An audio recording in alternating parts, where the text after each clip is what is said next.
The Book of Genesis Part 13. The Book of Genesis Part 13. James Gunn.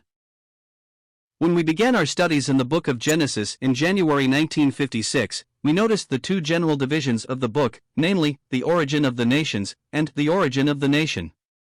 We more explicitly stated these as, the origin of all peoples, and the origin of the chosen people, Israel. We then began to subdivide the first section of the book, and began to examine creation, reconstruction, man, and the fall. We must continue with this interesting part of this book of beginnings, for the two important events, the deluge and the Tower of Babel, demand some consideration. The deluge.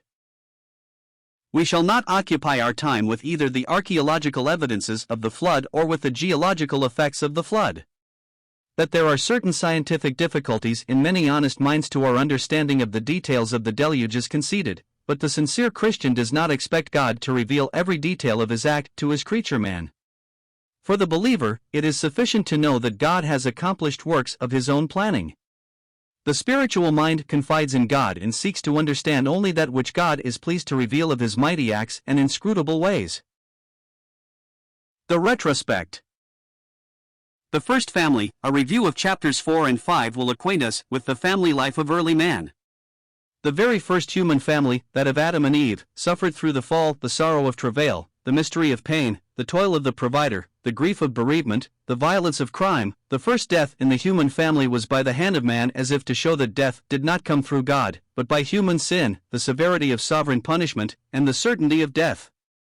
These, the effects of sin, increased in frequency and intensity as men multiplied, and more particularly, as family life developed into social life as man built cities in which flourished.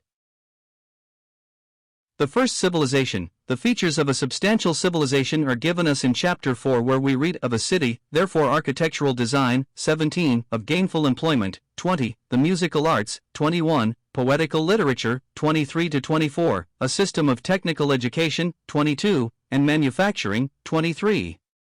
Along with progressive materialism in that early civilization, we also have an expansion of sin, for here we find polygamy condoned and murder excused, for 23-24. In spite of this obvious degeneracy, we discover the evidence of godliness, for 25-26. Seth was given to Adam and Eve in the place of Abel, and in the days of Seth's son, Enos, men began to call upon the name of the Lord. As materialism was so prominent in the descendants of Cain, spiritualities were more marked among those of Seth.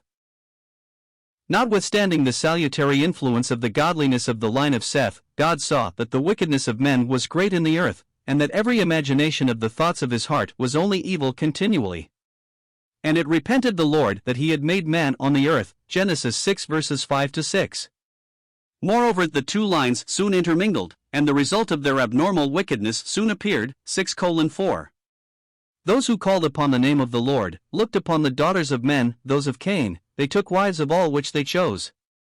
This promiscuous immoral intercourse is stated as the consummation of the corruption of both lines, and not as the cause of the giants referred to in chap 6:6.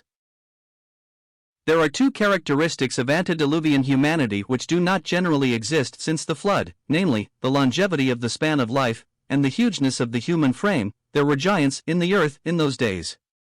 Although some 1,000 years later there were giants in Canaan, it is probable that in a time when men lived for centuries their vigor produced individuals of much more than ordinary height, persons of unique size.